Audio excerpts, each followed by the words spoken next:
Welcome, everyone. The presentation we're going to give you this evening is going to be one that I really pray will help you to have a very healthy brain. Because if you don't know how to have one, you won't get one. It's a tissue that needs a lot of work, needs a lot of attention. The Lord Jesus Christ did not die on the cross to save your tonsils. He did not die to save your lungs or your liver or your gallbladder. He died to save your mind. Your mind. Remember what it says in the book of Romans, chapter 12, verse 1 and 2? It says, I beseech ye therefore, brethren, by the mercies of God, that ye present your bodies a living sacrifice, holy, acceptable unto God, which is your reasonable service. And be ye not conformed to this world, but be ye transformed by the renewing of your mind, that ye may prove what is that good and acceptable and perfect will of God. So you see, the mind is a very, very important part of salvation. It's a very important part of understanding anything. And most people today, you'll find they don't understand. They don't know how to study. They don't know how to interpret. They don't know how to think. They have so many stresses happening, it's almost impossible to try and find a solution. Well, tonight, I think you're going to see a solution. It is so important. So as we look at this tonight, I make sure my clicker is working right. I think I'm going to transfer this over to here sometime. Concerned about your memory? Don't forget to watch this. Right? I was going to say, what was the topic we were having tonight? That would have been a good one, right? Good opening line. But no. Here's some interesting statistics about the human brain. It weighs only about 3 pounds. Now there's 2.2 pounds of gold. The brain is worth more than the gold, definitely. Also, you may find it interesting that of all the air that you breathe, your brain uses 20% of the oxygen that you breathe in. Yet it's such a small tissue by comparison. Also, all those foods you eat, all the nutrients that you have coming into your system, your brain uses approximately 20% of the calories we consume. Now, wait a minute. That is such a small tissue. How come it burns so much of the energy we use? It is the most incredible tissue ever created. Ever created. Absolutely incredible. In fact, I look at these students here studying the brain. The brain is the bedrock of the personality and yet is 80% water. Your personality, your character, all that you do, 80% water. Isn't that amazing? You just think about that. And to think about it, you got to have a part of your body that's 80% water. Water is doing your thinking for you. Hard to think about, but I tell you, it's true. It's all part of that composition of the brain. Also, in the brain, it contains 100 billion neurons, about the number of stars in the Milky Way galaxy. In the brain, the neurons, and that's as many as they're able to count. There may be even a little more. Maybe a little more. Now, there are some supporting tissues or supporting network for the neurons, and they are called glia. It has trillions of supportive cells called glia. They are not as fast operating as are the neurons, and scientists actually cannot find out or understand all the workings of the glia, exactly what they do. But I tell you this, without them, you won't function, or your body will find it extremely hard to function. Let's put it that way. And of all those trillions of cells that we have within the brain, has as many as 40,000 connections per neuron. Remember, more neurons than the stars in the Milky Way galaxy, and there's 40,000 connections per neuron. That is more connections than there are stars in the known universe. They talk to each other and can perform as many as 200 calculations per second. Now, I don't know about you, but that really I say, what do we have here as far as tissue goes? What is this that is inside that skull? We have actually very little appreciation for the truth of what's happening inside our systems. Now, the brain's capabilities, if we just think about this, The capacity of the long-term memory is virtually unlimited. There's people that have forgotten things, but your long-term memory is virtually unlimited. Once recorded, information in the brain is supposed to be retained permanently. Supposed to. You see, because all the neuron connections are made, all the wiring is all done, and the information should remain there.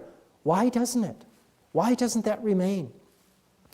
Why then do so many of us have problems with cognitive processes such as memory, attention, problem solving, etc.?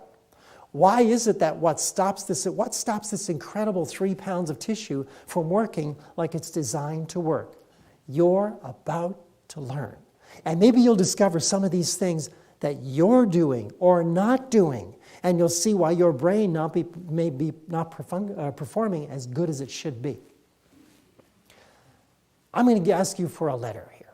I'm going to give you a letter R. Now, would anybody else like, this is one of the symptoms, one of the things that causes the brain not to function properly. Can anybody else give me a letter? L. Nope.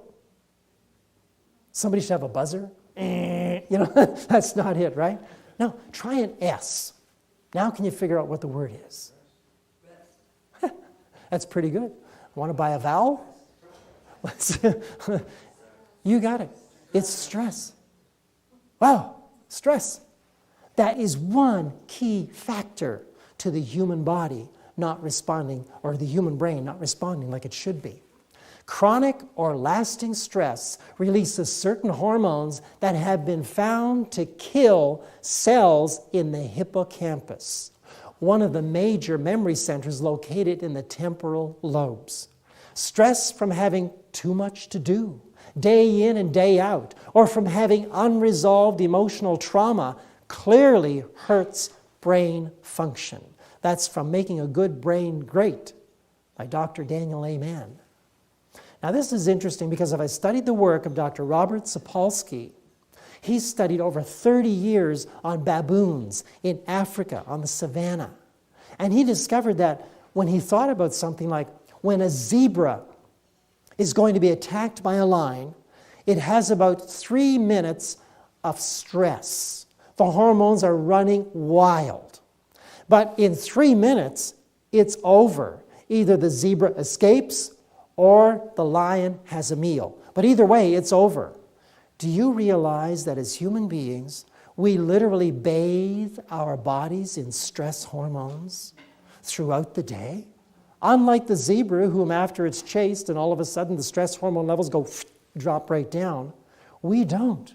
You're driving to work. You're looking at everything that's going on. You're listening to the radio. Somebody cuts you off. You're stressed. You get to work. You got paperwork to go. You got deadlines to perform. All of these things are stresses on your brain. And how many people get enough nutrition to support such stress loads? And if we just stop and think about it, what are we doing to the mind that is supposed to be renewed in the image of Christ? What are we doing to this brain? Insufficient rest. Can anybody identify? Insufficient rest. Sleep deprivation, less than 7 hours of sleep per night, lowers activity in the temporal lobes, affecting learning and memory. So the brain is affected. And it's not going to perform properly when you go to study. But also, consistent lack of rest produces not only a tired brain, but a retired brain. I don't want my brain retired. I want it working very, very well. And what I put there was a little play on words, but it's actually true. The brain becomes, after it's tired, it becomes retired. You're adding more and more stress loads on it. And you have to ask yourself, are you getting enough rest per night to allow your brain to function properly? Is it happening? Here is the effect of melatonin and vitamin E on diabetes-induced learning and memory impairment in rats. I always ask myself, why do they use rats? Why rats all the time? Rats have a very similar human characteristic, if you will, when it comes to anatomy in the brain area. And things affect it very, very, it's a real parallel, let's just put it that way. So I'm going to make it a lot more simple than what is written there. Melatonin, which is produced by the pineal gland of the brain during dark hours, is one of the strongest antioxidants. Research has shown that this hormone, among its numerous other benefits, also significantly benefits your memory. Researchers took diabetes-induced rats, which had inhibited memory and learning due to the diabetes, and dosed them with melatonin and vitamin E. They found that both antioxidants significantly improved learning performance and memory while reversing lipid peroxidation, that is, rancid fats in the brain, found in the brain. Isn't that interesting? Melatonin produced in the brain. What's it going to do? Everything the brain makes is made for the brain to work perfectly. So now, let's look at another inhibitor of the brain's functioning. Caffeine. Caffeine. And it's not only in coffee, it's in other things. Caffeine constricts blood flow to the brain and many other organs. It blocks receptors for the brain chemical adenosine, the chemical which triggers the brain to slow down so that we will go to sleep and allow the brain a chance to rejuvenate function. The caffeine, instead, is a stimulant and causes the release of adrenaline, keeping us active. However, once the effects wear off, you feel fatigued and depressed, and you need to take more caffeine to pick you back up. This starts the downhill spiral, causing you to feel jumpy, irritable, and interfering with quality of sleep. If you try to stop taking caffeine, you get very tired and depressed, and this is often accompanied with a splitting headache. Besides coffee and tea and soda pop, caffeine is also found in high amounts in weight loss supplements, including herbal supplements. So many Christians want to take a cup of coffee and sit down and study the Bible. What you're actually doing is preventing your learning with a cup of coffee. Your frontal lobes cannot consume anything worthwhile from the Scriptures because of the coffee. Vaccinations, there's another one. Hinders, it's going to sting.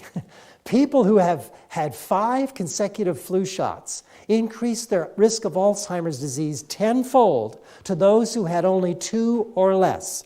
Mercury found in vaccinations. And those aren't my words. That's Dr. Hugh Fundenberg, one of the world's leading immunogeneticists. This is, don't you think we need to learn about these things? What's the devil trying to do with our minds? Is he trying to make them so they cannot discern truth? Or is he trying to make them super intelligent? You tell me.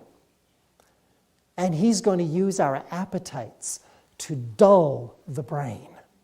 Totally dull the brain. I'll tell you, we were so really pleased to find a fresh juice place just up the road from here, about 10 minutes. And Jeannie and I go up and get a quart of that juice. Just, beet, apple, and carrot, and just have it every day. Every day. And eat it. Is it delicious? Oh, I tell you, it's to live for. Just, wow. It's really just incredible. And we feel the difference in the body. And the brain says, that's exactly what I want. Feed me more. Feed me more. Now, Jeannie's going to come and share with you some things on excitotoxins. I want to share with you now information about excitotoxins. For those of you that may not be familiar with excitotoxins, I think you will find this very interesting. You will see how this is another area that is going to significantly affect how our brains function. And the information I'm going to share comes from 3 doctors, 3 key doctors, Dr. Russell Blaylock, Dr. George Schwartz, and Dr. John Olney. And Dr. Russell Blaylock is the doctor who has made this information more available over the last number of years. He's published a book titled Excitotoxins, The Taste That Kills, and I am highly recommending that book to you. He's written it in a way that is very, very readable and understandable, brings out a lot of information that is very important, I think, for everyone to understand. So I really recommend his book. And the information that he has made available is quite astounding. So let's take a look. What if someone were to tell you that a chemical added to food could cause brain damage in your children, and that this chemical could affect how your children's nervous systems are formed during development, so that in later years they may have learning or emotional difficulties? When I found this out, I was horrified to think that chemicals in food could cause this to happen to our children. This to me was very, very upsetting. What if there was scientific evidence that these chemicals could permanently damage a critical part of the brain known to control hormones, so that later in life your child might have endocrine problems? How would you feel? That would be extremely upsetting. Suppose evidence was presented to you strongly suggesting that the artificial sweetener in your diet soft drink may cause brain tumors to develop. What if you could be shown overwhelming evidence that one of the main ingredients in this sweetener could cause the same brain lesions as MSG? And by the way, brain lesions are on the rise. I don't know if you're aware, but we have a lot of patients that come to us with brain lesions, brain tumors, and the incidence of it is definitely on the increase. And I really believe that this could be part of the problem that we're seeing. And finally, what if it could be demonstrated that all of these types of chemicals could possibly aggravate or even precipitate many of today's epidemic neurodegenerative brain diseases, such as Parkinson's disease, Huntington's disease, ALS, and Alzheimer's disease? Would you be concerned if you knew that these food additives are a particular risk if you have diabetes or have ever had a stroke, brain injury, brain tumor, seizure, or have suffered from hypertension, meningitis, or viral encephalitis? Would you also be upset to learn that many of the brain lesions caused by these products can result from a single exposure of these products in sufficient concentration? How would you feel when you learn the food industry hides and disguises these additives so they can't be recognized, and all of these well-known brain toxins are poured into our food and drink by the thousands of tons? Isn't that disturbing to think about? These additives have no other purpose than to enhance the taste of food in order to boost sales. That's the only reason that they have been put into the food, is to enhance the taste so that they will be boosting their sales. So it comes back to profit. So what are excitotoxins? Let's take a look what excitotoxins are. Excitotoxins are amino acids which in excess cause neurons, that's our nerve cells, to fire repeatedly, causing cell damage or death within 1 to 3 hours. From a previous presentation, how many of you remember what amino acids are? What are amino acids? I shared that in a previous presentation. The building blocks of my body. Okay, the building blocks specifically of protein. Do you remember the little video clip that we watched and we saw how a protein was put together? And you saw those amino acids being all chained together, and then it went into a little machine that folded it all up, and that became the protein. Okay? So amino acids are very, very important. We need to have them. What this is saying here is that excitotoxins are those very important amino acids which in, what is that word? Excess. Excess. That's the problem. Very important amino acids in excess. And what they do is they cause our neurons to fire repeatedly, and that ends up causing damage or death to the cell in a very short period of time, 1 to 3 hours. That's where the name excitotoxin actually comes for. Anything that causes damage in your body is a toxin. And because these have an excitatory way in which they cause damage, they're called an excitotoxin. Okay, that's how that word came about. So amino acids, we talked about this in the previous lecture, are the chemical building blocks used to create proteins. Proteins are used by the body for a variety of functions. Some form part of the membrane of the cell itself. Others may be used to form enzymes, hormones, and components of various tissues. So obviously they're very important. We need to have them. There are 3 key amino acids that I just want to point out. We'll come back to these a little bit later here. But glutamate, you're probably familiar with that one. MSG, monosodium glutamate, probably most of you have heard of that one. Aspartate, you're probably familiar with that under the trade name of aspartame. Okay?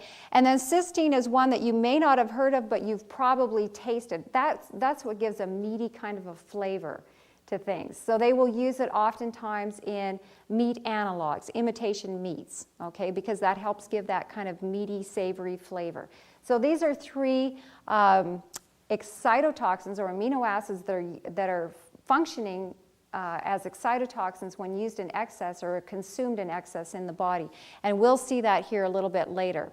Now, excitotoxins cause cell damage or death within 1 to 3 hours. And the areas of our brain that are being affected are areas of cognition, areas of thought and memory and communication. Those are the areas that are being affected by this damage or death to the neurons. To me, that's very concerning. How many of you have ever seen Muhammad Ali in interviews? How does he communicate? You've seen him communicate. How does he communicate? Is he quick and sharp? And no, he's not. Very slow, hard to communicate, difficult to communicate. He is what they call punch drunk. He's been hit in the head so many times and received so many concussions that he's now what they call punch drunk. When we take into our bodies excitotoxins that damage or completely destroy neurons, we are in essence giving ourselves a little concussion, a small concussion. Now, if you were to slip and fall and receive a concussion, I could probably talk to you within a day or 2, and I wouldn't notice, your friends wouldn't notice, your family wouldn't notice. There'd be nothing there that would be noticeable. But let me ask you this. If you were to receive a concussion every day for, say, the next 6 months, the next year, the next couple of years, do you think eventually, at some point, family and friends are going to start to see a difference? Something has taken place. There's enough damage that has occurred.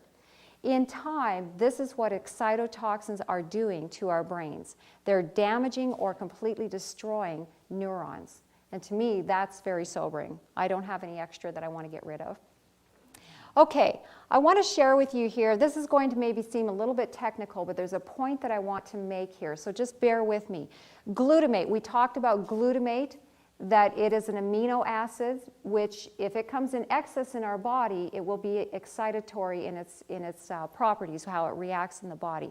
But glutamate is an important neurotransmitter. That means it allows neurons or nerve cells to communicate with each other, okay?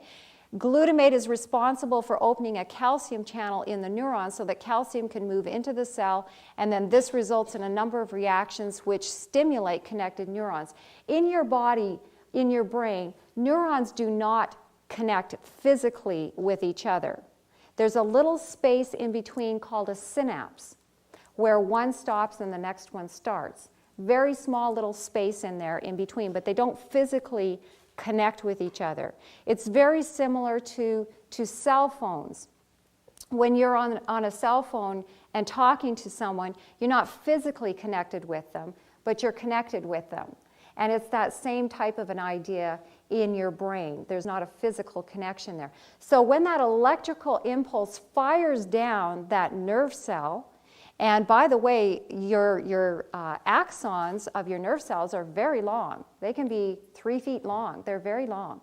But the dendrites on the end, the little tree part of it, they're very, very short, about 1 millimeter. They're very, very short. But your foot, all the way up to your brain interpreted that and said, this is going to damage the foot. Yank that foot back, and it fired a signal down to the muscles to contract and yank that foot back. And it happened just as fast as that, so quickly. And what's taking place is this amazing transfer between chemical and electrical signals to fire that information and cause that action to take place. To me, it is so fascinating. It just says wonders about the God who created us. Just incredible. But what takes place here now, this very important neurotransmitter, actually causes this channel to open up so that calcium can move into the cell. This is going to cause a number of things to take place. Now, one of the products of these chemical reactions results in the production of free radicals. We've talked about free radicals, how they're damaging in the body. One in particular, hydroxyl, which left unchecked, it can kill brain cells. But fortunately, the free radicals are absorbed by antioxidant vitamins such as vitamin C, vitamin E, beta-carotene. So drinking all those wonderful juices, the carrot juice and everything, you're giving your body wonderful antioxidants to help mop up and clean up these free radicals. Okay? Now, the point I want to make is this. If glutamate levels become even slightly excessive, the calcium channels in some cells get stuck open, leading to the destruction of those cells and adjacent cells. So if those channels get stuck open, we end up causing damage in our brain. Now, Dr. Russell Blaylock, he had this to say. Today, virtually, what's that word? All. How much is outside of all? Nothing. Today, virtually all of the neurodegenerative diseases are now considered to be intimately related to the excitotoxic process. Seizures, headaches, strokes, brain injury, and developmental brain disorders are all intimately related to excitotoxins. Isn't that incredible? And I think you'll be amazed, for those of you that were not aware of this information, when you go and start reading labels, probably on a number of things that you may have as common things that you use in your cupboards or refrigerator and so forth, and start looking, you'll be amazed at how prevalent they are in the foods that we consume on a regular basis. This is coming from Dr. Russell Blaylock's book, and he's saying that the FDA still refuses to recognize the immediate and long-term danger to the public caused by the practice of allowing various excitotoxins to be added to the food supply, such as MSG, hydrolyzed vegetable protein, aspartame. I'm going to give you some lists here shortly that will list these excitotoxins so that you can write them down. I'll give you a chance to write them down. But the amount of these neurotoxins added to our food has increased enormously since their first introduction. Look at this. By 1972, 262,000 metric tons. 262,000 metric tons were being added to our foods. Over 800 million pounds of aspartame have been consumed in various products since it was first approved. Isn't that something? He says the public must be made aware that these toxins, excitotoxins, are not present in just a few foods, but rather in almost all processed foods. In almost all processed foods. That's where you're going to find them, is in the processed foods. In many cases, they're being added in disguised forms, such as natural flavoring, spices, yeast extract, textured protein, soy protein extract, etc. And he says that these liquid forms of excitotoxins, such as occurs in soup and gravy and diet soft drinks, are more toxic than that added to solid foods, and that is because they're more rapidly absorbed and they reach a higher blood level. Isn't that something? And I'll put some lists up here shortly where you can see the items that he's listed. So because these particular amino acids are stimulating, they cause the brain to have an enhanced sense of taste. Wait a minute, it says the brain has an enhanced sense of taste. I thought it was my tongue that did the tasting. Did you know that your tongue doesn't taste, and your nose doesn't smell, and your eyes don't see, and your ears don't hear? Did you know that?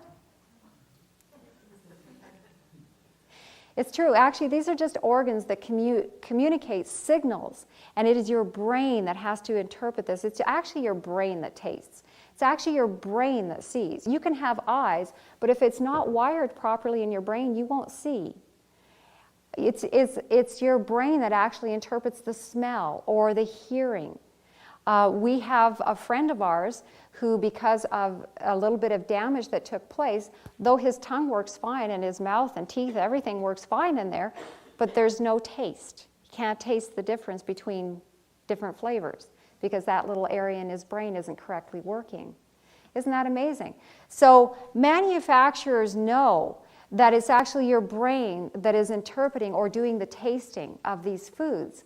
And so they are going to put in things that help stimulate or make a food taste better than it would if you could actually taste what that food tasted like.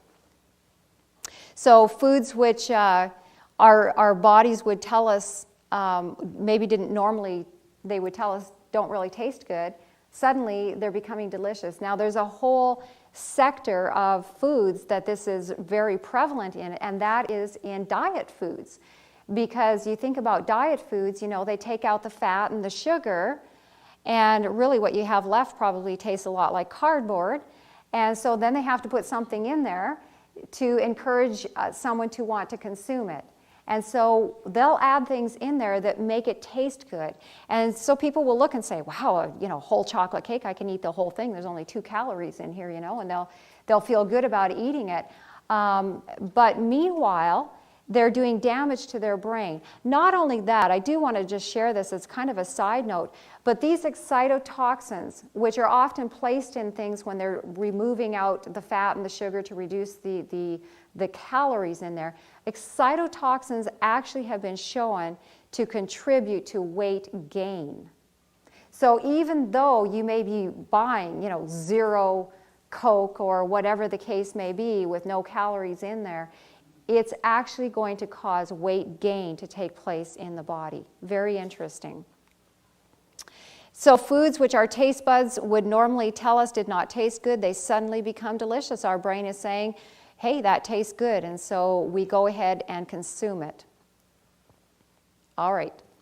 Here's a list of persons who should avoid excess-free glutamate. So if you find yourself on the list, you should avoid it. Infants and children, of course, children are always more susceptible to these things. Pregnant women, if you have hypoglycemia, people suffering from brain fog or fatigue, obese people, psychological disorders, if you have learning disabilities, problems with seizures, headaches or migraines, any immune system disorders, vitamin or mineral deficiencies, if you're a woman of childbearing age, if you have hormone or endocrine related disorders, problems with asthma or allergy, tinnitus, that's the ringing in the ears, most other chronic diseases, or if you're a health-conscious person. I didn't make that list up, but I thought it was very good, because if you couldn't find yourself on one of the other ones, you should at least find yourself in the last one as a health-conscious person. It includes everyone. No one should be taking into their body excess-free glutamate, because it always does damage, and depending on the dose amount, it may cause permanent damage to those brain cells. It may cause the death of them. Now, I want to give you a list here of additives that always contain MSG. These always will destroy or permanently damage brain cells. This list here. Monosodium glutamate, we know that one, monosodium glutamate.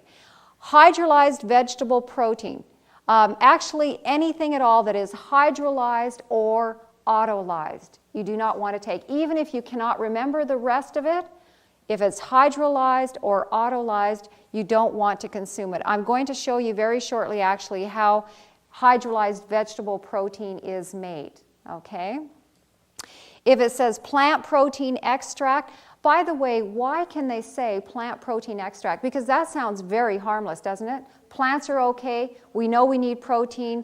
The extract shouldn't be harmful. Why would a plant protein, why do you think that they can get away with labeling as a plant protein extract? Anyone have any idea? We're talking about amino acids now.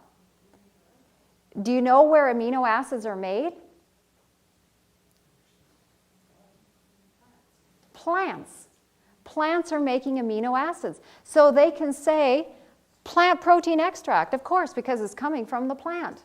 They can say hydrolyzed vegetable protein, of course, because it's coming out of the vegetable. Okay?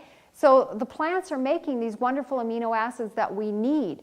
We need them in the package as God gave them to us. But when we take them out of that package, when we extract them and we concentrate them, now we start to increase the levels in our body, and there's where the damage starts to take place. Does that make sense to you? Do you understand that?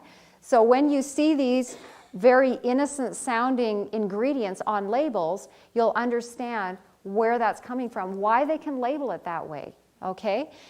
Sodium caseinate, calcium caseinate. Look at this one, yeast extract. Has anyone heard of the product called Marmite? Marmite? If you happen to have it in your cupboard, go home and read. The first ingredient is yeast extract. First ingredient on there.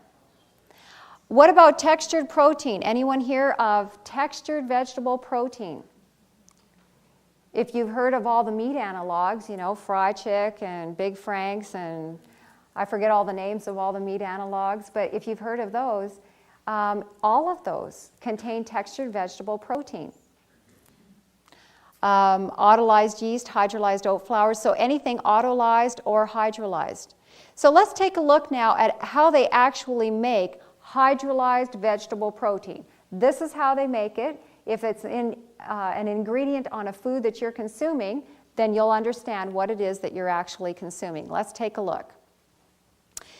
It's also referred to as vegetable protein or plant protein, of course, because it's coming from those sources. It's made from junk vegetables. They're not going to use the good ones they can sell for, 5 times the price on the shelf. So it's made from junk vegetables which are unfit for sale and especially selected so as to have naturally high contents of glutamate. The extraction process of hydrolysis involves boiling these vegetables in a vat of acid. This is followed by a process of neutralization with caustic soda. The resulting product is a brown sludge, doesn't that just sound so yummy, that collects on the top. This is scraped off and allowed to dry. The end product is a brown powder that is high in 3 known excitotoxins, glutamate, aspartate, and cystoic acid, which converts in the body to cysteine. Those are the 3 that I showed you earlier. Cysteine gives it that very meaty flavor. So you would know hydrolyzed vegetable protein, if you see that in something, it's going to give kind of a meaty kind of a flavor to whatever that is, okay? Because it's high in those 3, not just 1 excitotoxin, 3 excitotoxins to destroy your brain cells. Isn't that something? So that's how hydrolyzed vegetable protein is made. Here's additives that frequently contain MSG. By the way, these lists come directly from Dr. Russell Blaylock's book, Excitotoxins, The Taste That Kills. So if you buy his book, you will have those lists right in the back in the appendix of his book. So malt extract, malt flavoring. If the ingredient just, the label just says bouillon, if that's in the ingredient label, broth, or if it says stock, if it says flavoring, look at natural flavoring. It's anywhere 20 to 60% MSG. How many things do you see with natural flavoring? It's in everything. It's in everything. It's amazing. Natural beef or chicken flavoring, could say natural vegetable flavoring as well. If it just says seasoning or just says spices, how many times do you see where it just says spices? I actually will call companies and ask them what those spices are. A lot of times they don't want to tell you, which to me is a little bit disturbing. If they don't want to tell me, then I usually don't eat it. But if they tell me, I will sometimes ask them, does it have MSG? Is there any MSG in there? And I will go through the list of items, because they will hide that in spices, under the name of spices. So if you see these on your ingredient labels, err on the side of caution and pass it by. Now here is a list of additives that may contain MSG or other excitotoxins. There's over 70 identified excitotoxins. So these can contain MSG or other excitotoxins. Carrageenan. Carrageenan, if you're buying milks like soy milk, almond milk, rice milk, most of those milks out there contain carrageenan. Look on the ingredient label. It contains carrageenan. So you're better off, make your milk at home. Make a nut milk. Put a little bit of nuts and water in the blender. Blend that up. If you want it thinner, to be thinner like milk, add more water, less nuts. If you want it thicker like a cream, less water, more nuts. You can have any kind of nut. You may want to have macadamia nut milk or cashew nut milk or almond milk. You can have any kind of a milk you want. You can flavor it with vanilla bean if you'd like, or some raisins, some dates if you want a little bit of sweet to it, maybe a little maple syrup or honey. Make your own milk and avoid these potential health hazards that are in the milks. If it just says enzymes, I'm not talking about digestive enzymes that you would purchase, say, from a health food store, but if you're reading a food label and that food label says enzymes, that would be something to be concerned about. Or if it says soy protein concentrate or soy protein isolate. How many of you have heard of a product called Bragg's Liquid Aminos? Bragg's Liquid Aminos? Think about the title of that, Bragg's Liquid Aminos. What are aminos? Amino acids. These are liquid amino acids.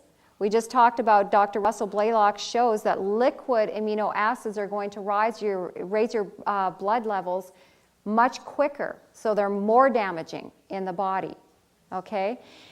What are the ingredients, for those of you that have had experience with Bragg's, what are the ingredients in Bragg's Liquid Aminos? There's only 2 ingredients. One is water. I'll give you that one. What's the other one? Soybeans.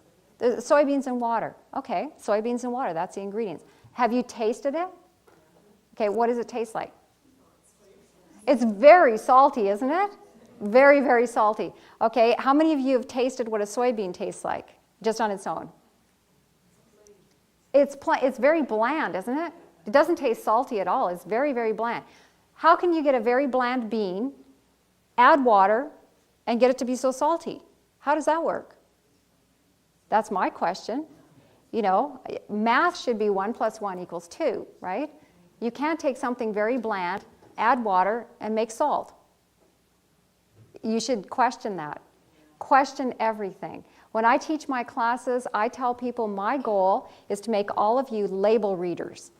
Don't put anything into your body. There's no one out there that is saying, I'm going to protect the consumer, the average consumer, I'm going to protect them from these terrible things. There's no one out there doing that. It's up to you. No one is going to check the labels. If you don't do it, you could be putting things into your body that are going to harm you. So don't use Bragg's Liquid Aminos. And I don't know if I'll get in trouble for saying this on a DVD or something publicly. But use instead organic tamari.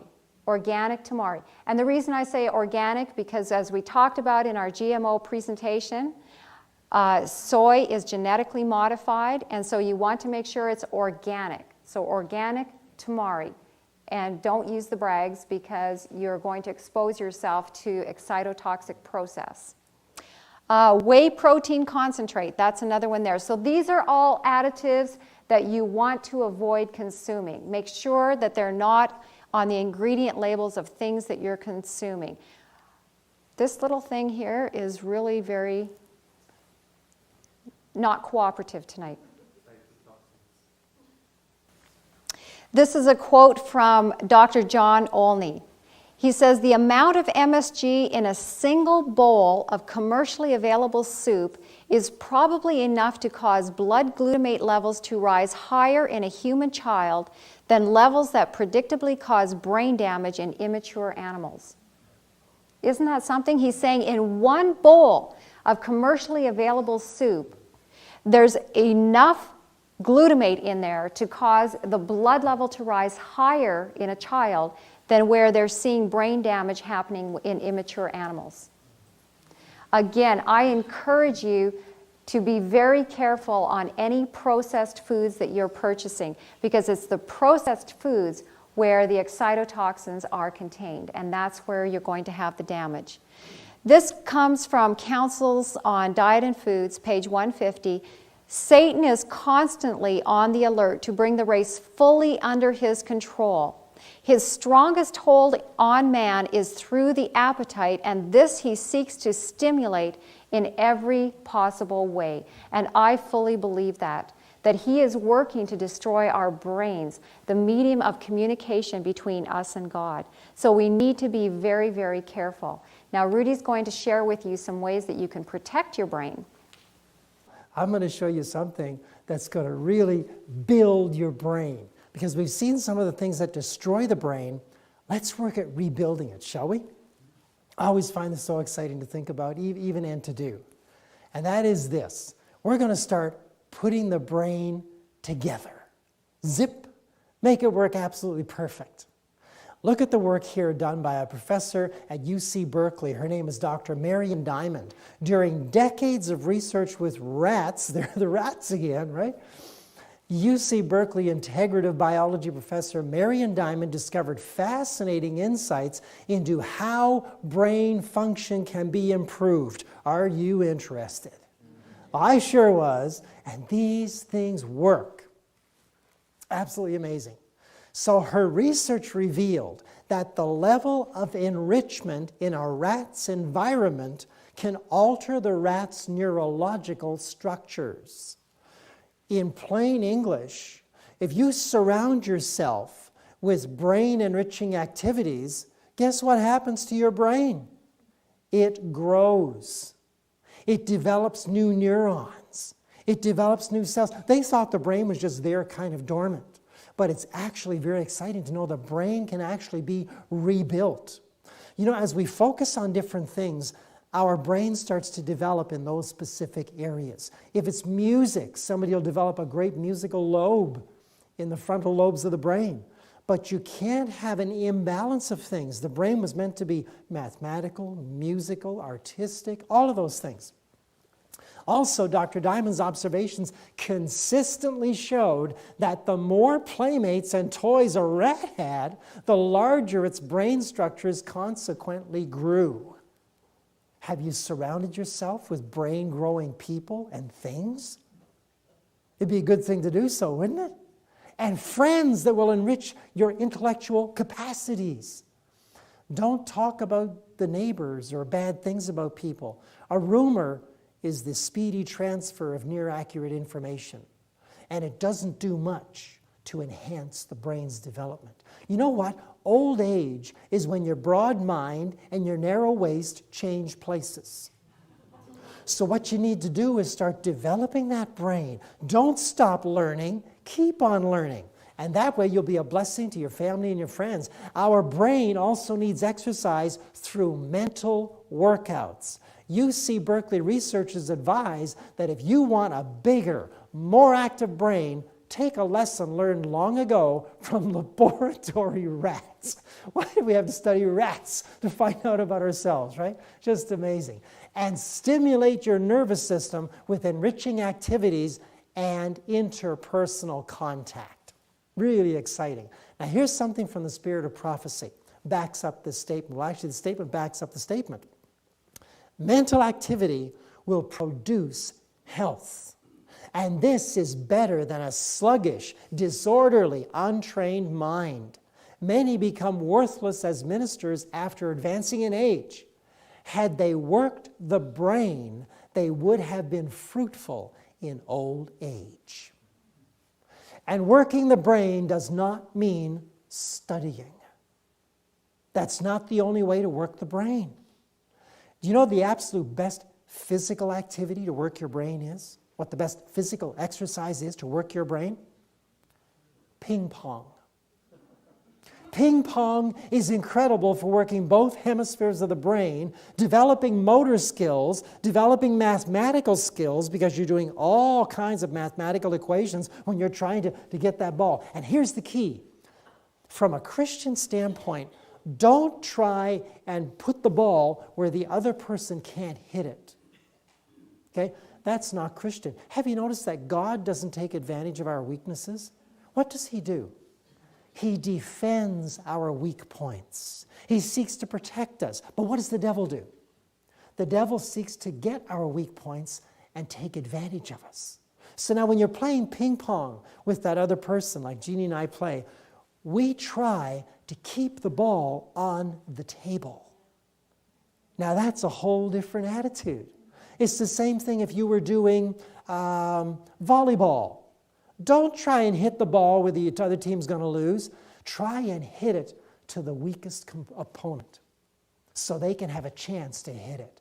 Try and help the other person to have a good time.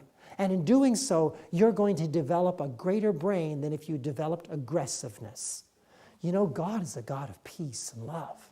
And when we start to develop that brain He created, it was designed to be molded after Him. Kind of interesting, isn't it? When you just think about things. So ping pong, fantastic. Also, we also need physical exercise for good brain function. Now watch this. Studies of senior citizens, it's good we got away from rats, who walk regularly showed significant improvement in memory skills compared to sedentary elderly people. Walking also improved their learning ability, concentration, and abstract reasoning. Stroke risk was cut by 57% in people who walked as little as 20 minutes a day. Do you think you can do that? I think you should all try it. You've got nothing to lose except a bad memory, right? Because it really activates the system. We also found that for every extra mile walked per week, there was a 13% less chance of cognitive decline. So you don't need to be marathon runners. The exciting thing is there was a dose relationship which showed that even a little is good, but more is better. This is research by Dr. Christine Yaffe, Chief of Geriatric Psychiatry, San Francisco Veterans Administration Medical Center. And so it's not just something that's just out of the blue. This has gone on for years and years. Also, in the higher energy groups, that means people who did what? More activities. In those groups, we saw much less cognitive decline, a protective effect amounting to as much as 40%, according to Yaffe. This is an important intervention that all of us can do, and it could have huge implications in preventing cognitive decline. That's kind of exciting, isn't it? Do you feel like getting out and moving more? Helping reverse the damaging effects maybe of some of the things we've taken into our systems that can cause the brain to just go phew. Why should we decline into the yellow years, as Dr. Hans Diehl says, when you could have the golden years? Our brain should be perfectly active and fully functional, and the greatest blessing to humanity of all our life when we reach the senior years. Our cognitive learning skills should be sharper than ever if we keep them agitated, used, functional. Such important stuff. Now, according to Dr. James Blumenthal, Journal of Aging and Physical Activity, what we found so fascinating was that exercise had its beneficial effect in specific areas of cognitive function that are rooted in the frontal and prefrontal regions of the brain, said Blumenthal. The implications are that exercise might be able to offset some of the mental declines that we often associate with our aging process. Isn't that interesting? Ongoing animal studies at the Salk Institute showed that running can boost brain cell survival in mice that have a neurodegenerative disease with properties similar to Alzheimer's. Running. Did you notice the little guy I put on the screen there running? Running. He's going. They noticed that when they had similar like Alzheimer's type symptoms, that when these mice were running and active, the symptoms reversed. How many people do you see sitting in a home for the elderly getting worse and worse and worse? They sit down and their hips start to hurt and they can't get up and walk and they can't think. And then there's the drug medications. A drug to sleep, a drug to wake, a drug before you eat, thickened water so you can drink a little bit. What are we doing to creatures made in the image of God? We are becoming imbeciles. We can't understand the word. We readily take in what's preached from a pulpit and think, well, that must be the truth, instead of being a Berean Christian. Search it out for yourself. So many times we get calls from people. Could you tell me this, or this, or this? I want to say, why don't you search it out? Well, we don't know how to do that. Try it. You'll like it. Search it out and try to find out what the truth is on any given subject. All the information Jeannie and I are presenting, you notice we've given our references? So many times people phone up, where's the reference for that? Go find it. Go dig in. Use your brain. But for those who won't, we've put references on our work. But we'd prefer you did your own research. You know what you'll find? You will find even more information than we've been able to display for you here. We've got lots that we haven't even put on the screen. We can't keep up with the information. Science is all the time proving and verifying and validating the writings of the Spirit of prophecy. Validating the writings of the Spirit of prophecy. Isn't that amazing? I just made a new word. You know, it's part of the neurogenesis.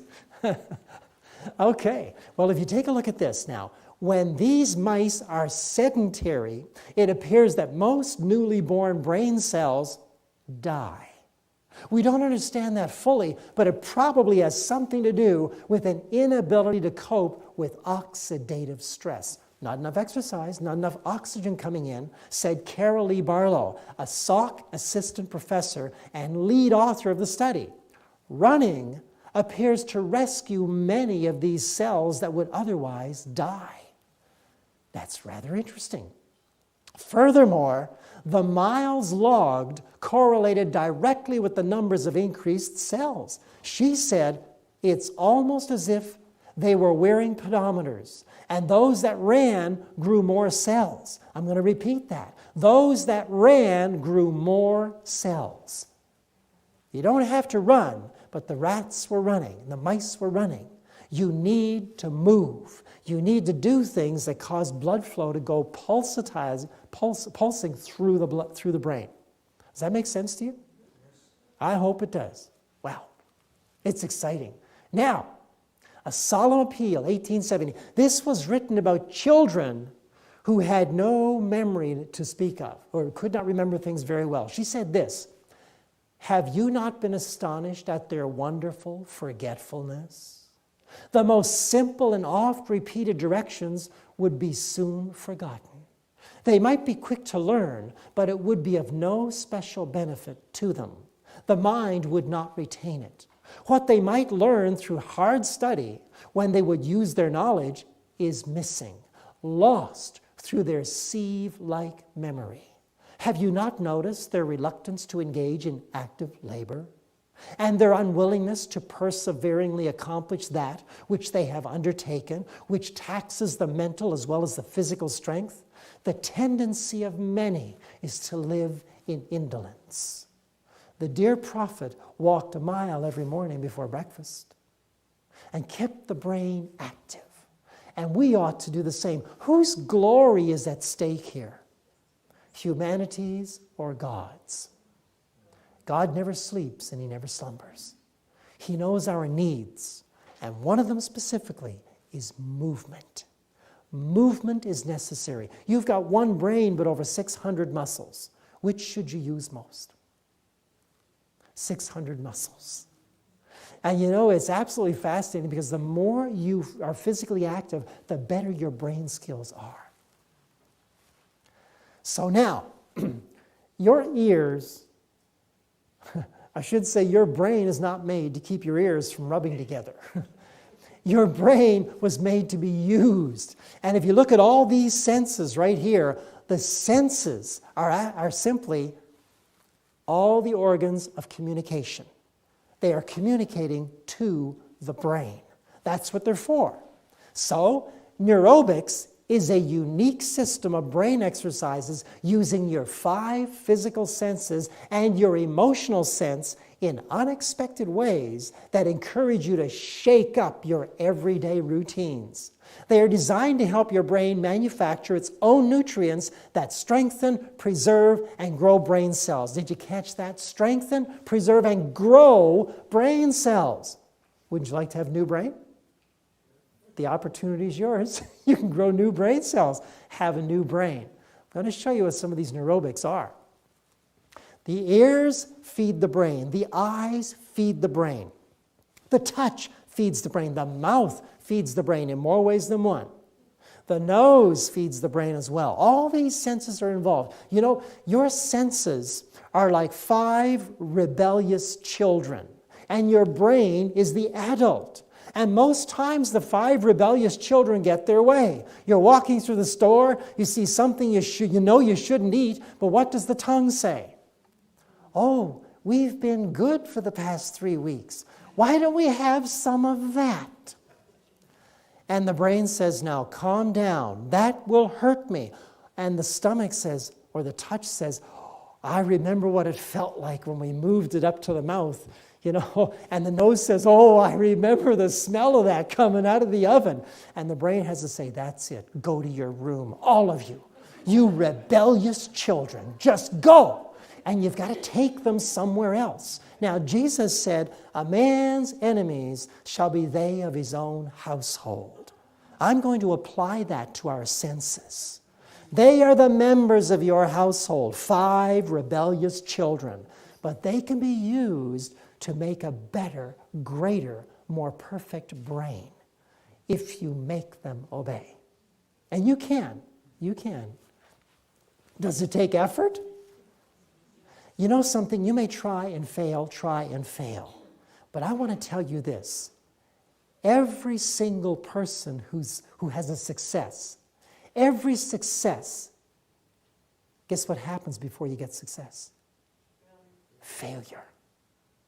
Every success is the end result of a failure. So you just think about that. If you failed, take heart. Try again, and try again until you succeed. Created by Lawrence C. Katz, PhD, a professor of neurobiology at Duke University Medical Center, neurobics can be done anywhere, anytime, in offbeat, fun, and easy ways. Nevertheless, these exercises can activate underused nerve pathways and connections. Notice that? Under what? Underused. Nevertheless, these exercises can be used for that, helping you achieve a fit and flexible mind. I'm going to show you one in particular. Try to include one or more of your senses in an everyday task, such as wash your hair or take your shower with your eyes closed. And you'll notice something. Boy, where did I keep that washcloth anyway? Right? Now you may be using your senses to feel the different bottles. Which is the shampoo? Which is the conditioner? You keep your eyes closed. Guess what senses are being activated now? You see, sight is the sense that trumps all other senses. So you want to close down sight to give the other senses a chance to work. And you know, you'll learn by mistake. You'll say, oh, I put the conditioner on. I meant to put the shampoo on, right? So you'll feel the difference. You'll what? Feel the difference. So now your brain takes a new note of this. And so you put it back, you rinse the conditioner off, and you grab the other bottle and memorize it now. Oh, okay, that's right there. Bang, you put, oh, that's not the mouthwash, is it? Oh, okay. No, it should be the shampoo, okay? Right? Should be the shampoo. So before you go in and have your shower with your eyes closed, make sure the right bottles are in there, okay? That's a good thing to do. And this is neurobics. When you go home, you could go to your front door and close your eyes and feel the keys and see if you can figure out which one opens the front door. And then try to plug it in and see if it's the right one. And if it's not, then try to find the other one. Don't open your eyes. Just do it. And then open the door and come in and try to find the closet. And try to find a hanger and then hang your coat up or whatever. And then open your eyes and you've given your brain something new to do. If you want to remember something very well, involve as many senses as you can in the remembering of that particular article. If you're driving down the street, you want to remember a street address. It's 42 Lockwood Drive or something like that. So have in your vehicle with you something you could touch that would give you a different sensation, like a piece of sandpaper, a piece of silk, some kind of material, and rub that while you're looking at 42 Lockwood Avenue. Look at it. And maybe you have something you could smell, cedar oil or something like that, and you smell that while you're looking at the address. Now guess what's going to happen? You've put a whole lot of links through your senses to your sight, to your brain. So now whenever you smell that fragrance, what are you going to think of? The address. Whenever you scratch that, sense it, feel, you're going to remember it. If you plug in both of them, you say, I remember that address. It's 42 Lockwood Drive. Yeah. And so the more senses you get involved in the learning, the better you learn, the better you remember things. And repetition sometimes is fantastic for learning. Now, here's another one for you. Get dressed with your eyes closed. This can be a challenge. Am I wearing something matching? What will it look like once I get it on, right, ladies? Because if you're used to looking, which you are, at your clothes, then now you're going to find something different. What did this sweater feel like? Is this the one I had in mind? Now your brain is going to start working and you will feel the difference. You'll actually feel something take place in your brain. It's exciting to think about, isn't it? Are these things you'd like to go home and practice now?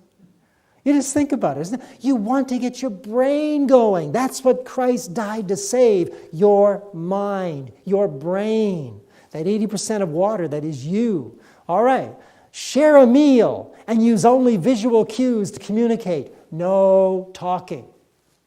And don't do it while you're watching a movie. Just have the two of you there, or the three of you, or the four, or a whole family sitting at the table, and you're not doing anything but using your eyes. And see if you can understand each other. You will feel different aspects of your brain working. You're going to be developing your brain. Now, guess what's going to happen when you practice these things on a regular basis? You're going to notice, that's funny, I remember things better. I'm not as depressed. I'm understanding things in a different way. This is exciting to think about, isn't it? Wouldn't you like to have a better brain? I would. From the writings of the Spirit of Prophecy, it is agreeable, but not most profitable, to exercise those faculties which are naturally the strongest, like your sight, while we neglect those that are weak, but which need to be strengthened. Now that can apply to physical areas. That can apply to studies. Some are gifted like in mathematics. Albert Einstein, when he was young before he ever went to school, his uncle used to come and bring him books about algebra and geometry and things like this. And he'd study these and he'd be really interested in these things. And when Albert Einstein died at age 76, when they examined his brain, they noted that the section of the brain which handles math was much larger than the average person. Why do you think that is, learning what you've learned tonight? It's because that's where he spent his time. Learning those things. He had a natural three-dimensional view of mathematical things. But that's because it developed. God is no respecter of persons. Whatever you focus on, be it music, be it art, be it dance, be it building, be it colors, be it decorating, be it food making, those are the areas of your brain that will be developed more. So we need to be balanced. I hate mathematics, but yet I write music. I write music for a whole orchestra. And yet I hate mathematics. So do you know what I got to do? Mathematics. Because I'm not developing a proper portion of my brain. I'm not developing equal portions, a well-balanced brain. I might not like building or repairing the garage door, but I better learn how to so I can develop a balanced brain. Are you hearing what I'm saying? That's exactly what she's talking about here. Developing the complete brain. The things you don't like to do, start doing some of them so you don't become a monomaniac, a person who's only gifted in one area. You can develop all areas, and guess what's going to happen to your brain when you develop all areas? The areas that are the strongest are going to become even stronger. Your ability to understand math, Rudell, will work better. Do you see? So they all develop as we use them. That's the key. Use it or lose it. That's the term. So, the feeblest faculties should have careful attention that all the powers of the intellect may be nicely balanced and all do their part like well-regulated machinery. Nice to have these quotes, isn't it? Now, is it backing up what we presented to you today? Actually, science is backing up the quotes given to this wonderful woman in the late 1800s. Someone much wiser than her was giving her these things. And you know something? Science is now backing up. God is brilliant. What he gives in the beginning, he doesn't have to change. He knows the end from the beginning. And he wants a brain that is ready to receive impressions from the Spirit, ready to receive instruction from the Word of God, ready to grasp hold of the spirit of prophecy and put it to use. So, Reflecting Christ, page 151. Those who obey the laws of health will give time and thought to the needs of the body and to the laws of digestion. And they will be rewarded by clearness of thought and strength of mind. On the other hand, it is possible for one to spoil his Christian experience by abuse of the stomach. So tell me, would diet have anything to do with salvation? I'm here to tell you it does. What did Jesus do first thing in his ministry, 40 days and 40 nights? To overcome the strength of appetite's hold on mankind. So does appetite have anything to do with salvation? I'm here to tell you it does. But also you can't overcome in your own strength. We need to go to Christ for help. Those things that derange the digestion have a benumbing influence on the finer feelings of the heart. Every habit that injures the health reacts upon the mind.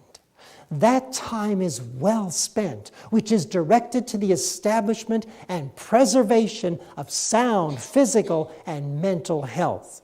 Firm, quiet nerves and a healthy circulation help men to follow right principles and to listen to the promptings of conscience. And also from the same book, the brain is the citadel of the being. Wrong physical habits affect the brain and prevent the attainment of good mental discipline. Unless the youth are versed in the science of how to care for the body as well as for the mind, they will not be successful students. Study is not the principal cause of breakdown of the mental powers. The main cause is improper diet, irregular meals, a lack of physical exercise, and careless inattention in other respects to the laws of health. Not enough ping pong as one of them. When we do all that we can to preserve the health, then we can ask God in faith to bless our efforts. Praise the Lord.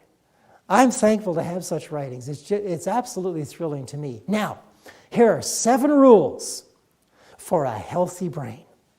7 rules. First of all, increase water intake. Your brain is about 80% water, and you need to hydrate your brain with adequate water. Even slight dehydration can raise stress hormones, which, over time, damage the brain. Your brain will pull water from the bowels to service its own needs because the brain needs water more than any other tissue in the body. Look how much function it uses. Look how much of the calories coming in. Look how much it uses. Look how much of the oxygen it uses. So it's going to pull also most of the water to service its functions if there's not enough water to service all the organs. Secondly, restrict processed food intake. Eating less triggers certain mechanisms in the body to increase the production of nerve growth factors, which are helpful to the brain. However, make sure that the foods you do consume have optimal nutrition. Notice the foods that are beside the statement? That's where you want to be. That's where you want to be. That's going to feed the brain. Thirdly, consume good fats. DHA, that is the docosahexaenoic acid, is an omega-3 fatty acid which makes up a large portion of the gray matter of the brain. A good source for this nutrient is the Udo's oil with DHA. The DHA is obtained from seaweeds and not from fish. That is the DHA in Udo's oil. Very nice. Other sources of good fats are avocados, Brazil nuts, cashews, flaxseed oil, green leafy vegetables, olive oil, walnuts, and over here I've got sacha inchi oil. You ever heard of sacha inchi oil? Well, look it up on the web if you don't know what it's all about. Highest omega-3 oil in the world. 54% omega-3, feeding your brain and building the axonic highways necessary for neurogenesis. Now let's look at a fourth rule.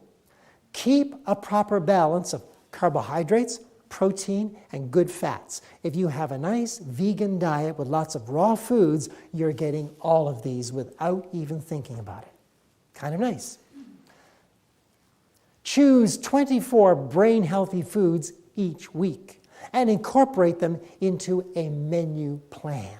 So do some research. Find out which foods feed the brain. And believe you me, there is nothing from the animal kingdom that needs to be put on your plate to feed the brain, especially fish.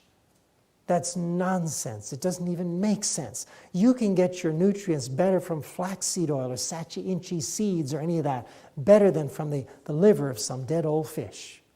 You know, it's just a shame. When we put that cooked food into our systems, like the animal products, it makes your body like a graveyard where the animal decomposes. No thanks. I don't want one of those. I want a brain that works on healthy blood from living plants. Next, avoid snacking between meals. Cows were meant to graze, not human beings. Cows have a number of stomachs. We have one meal at a time. One meal at a time. Drink freshly made vegetable fruit juice mixes instead. You can have those about halfway between your meal. Well filtered, get your vegetable juice and your fruit juice mix a 50-50 mix, like for instance, carrot juice and fresh squeezed orange juice. Mix them 50-50. Strain them well. And you can have 16 ounces in between breakfast and lunch. You can have 16 ounces in between lunch and supper time. And this will do your body the world of good and stop your hunger cravings and feed your cells, rebuilding the cellular tissues so they hold water, and that includes the brain tissues. And you learned about how exciting that is. You want to look younger? Feed the cells. Feed the cells. And lastly here, for the 7 rules, increase consumption of dietary antioxidants. Numerous studies have shown that increasing antioxidants from fruit and vegetables significantly reduces the risk of developing cognitive impairment. All berries are excellent sources of antioxidants, as are spinach, broccoli, beets, cherries, oranges, avocado, red grapes, and red peppers. And there's lots of other ones. Do your investigating and see. You know, you can have a whole breakfast of just citrus and nuts. Just citrus and nuts, a good variety. And chew them well and have that for a breakfast, one of your breakfasts. I'm not saying have the same breakfast every morning. You need a variety of foods to feed your brain. And now, from the spirit of prophecy, though at first the memory be defective, it will gain strength by exercise. That's the physical and the mental. So that after a time, you will delight thus to treasure up the words of truth. And the habit will prove a most valuable aid to spiritual growth. Do you think that's what the Lord wants? Well, we've presented to you all the ways to improve your memory, have we not? Now, all you have to do is go and do it. May God bless you.